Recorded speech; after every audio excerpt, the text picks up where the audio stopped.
अंगद लेकर आया रणविजय को तुलसी के पास, जिसे देखकर तुलसी का पूरा अस्तित्व हिल गया। उसके पैरों तले जमीन खिसक गई। उसकी आंखें फटी की फटी रह गईं, मानो उसने किसी ऐसे भूत को देख लिया हो जिसकी कल्पना भी उसने कभी नहीं की थी। स्टार प्लस के मोस्ट पॉपुलर शो क्योंकि सास भी कभी बहू थी के नए प्रोमो में कहानी ने ऐसी करवट ली है जिसने हर दर्शक को हिला कर रख दिया है। प्रोमो की शुरुआत होती है अंगद और तुलसी की तीखी बहस से। तुलसी अपने घर के आंगन में खड़ी है, उसके चेहरे पर चिंता की लकीरें साफ झलक रही हैं। तभी अंगद गुस्से से भरे स्वर में तुलसी से कहता है, आज तुम्हारी वजह से नहीं, आज तुम्हारी बेटी वृंदा की वजह से मेहर घर छोड़कर चला गया है और अब मैं उसे और तुम्हें सबक सिखाकर रहूंगा। यह सुनते ही तुलसी का दिल जैसे चीर दिया गया हो। उसके कानों में केवल मेहर का नाम गूंजता रह जाता है। उसके मन में सवाल उठने लगते हैं, मेहर घर क्यों छोड़ गया? आखिर वृंदा ने ऐसा क्या किया? और अब अंगद मेरे परिवार को सबक कैसे सिखाएगा? लेकिन यह तो तूफान की शुरुआत थी। अंगद किसी भी कीमत पर तुलसी को झुकाना चाहता था। वह सीधे वृंदा के चौल में पहुंचता है। वहां उसका सामना वृंदा के मंगेतर से होता है। दोनों के बीच शब्दों की जंग शुरू होती है और बात इतनी बढ़ जाती है कि बहस हाथापाई में बदल जाती है। हवा में तनाव भर जाता है। अचानक एक छाया वहां मंडराने लगती है और तभी रणविजय वहां दस्तक देता है। रणविजय, जिसकी वापसी की उम्मीद किसी को नहीं थी। उसका चेहरा देखते ही अंगद के होश उड़ जाते हैं। उसका गला सूख जाता है और उसकी आंखों में डर की झलक साफ दिखाई देती है।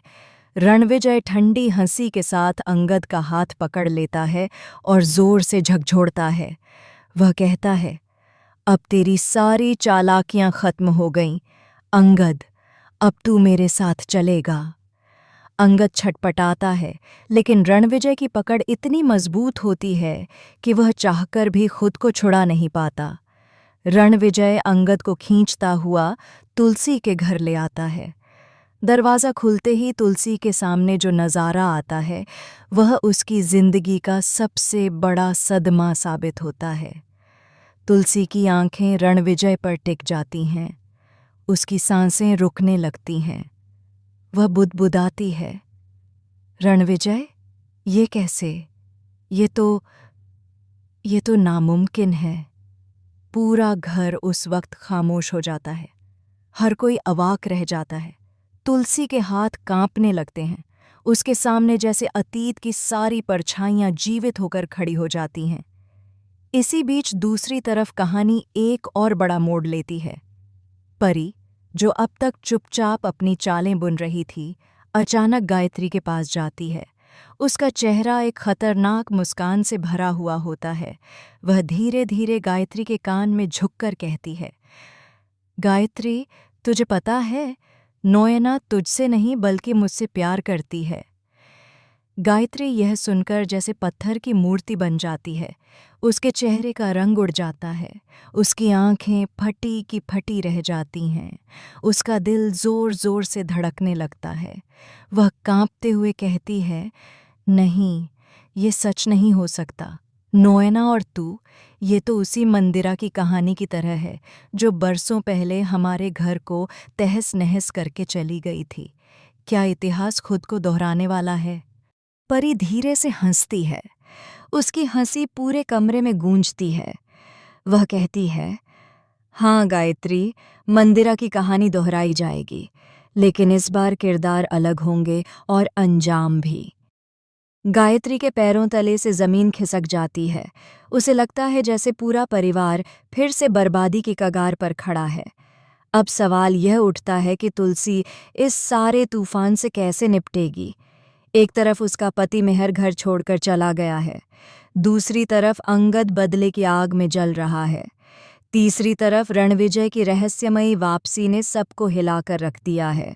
और चौथी तरफ परी ने परिवार में नई दरार डालने की साजिश रच दी है। आने वाले एपिसोड्स में खुलेंगे ऐसे ऐसे राज जिन्हें सुनकर दर्शकों की रूह कांप उठेगी।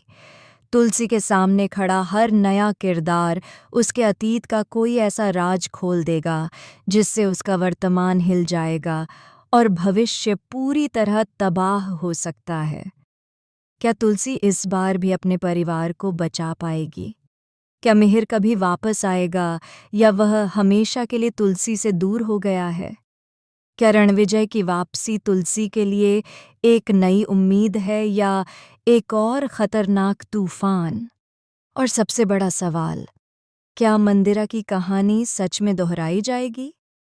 सिर्फ एक राज खुलने से नहीं, बल्कि एक एक रिश्ते की नींव हिलने से पूरा घर जलकर राख हो जाएगा। क्योंकि सास भी कभी बहू थी के आने वाले एपिसोड्स दर्शकों को सांस रोक देने पर मजबूर कर देंगे। हर एपिसोड एक नए धमाके से भरा होगा, जहां सच और झूठ की लड़ाई, प्यार और नफरत का इम्तिहान और रिश्तों की टूटन सब कुछ सामने आएगा। अब देखना बेहद रोमांचक होगा कि तुलसी किस हद तक लड़ पाएगी और क्या वह इस बार भी अपने परिवार को टूटने से बचा पाएगी, या फिर यह कहानी एक ऐसे अंजाम की ओर बढ़ेगी जिसकी कल्पना भी किसी ने नहीं की होगी।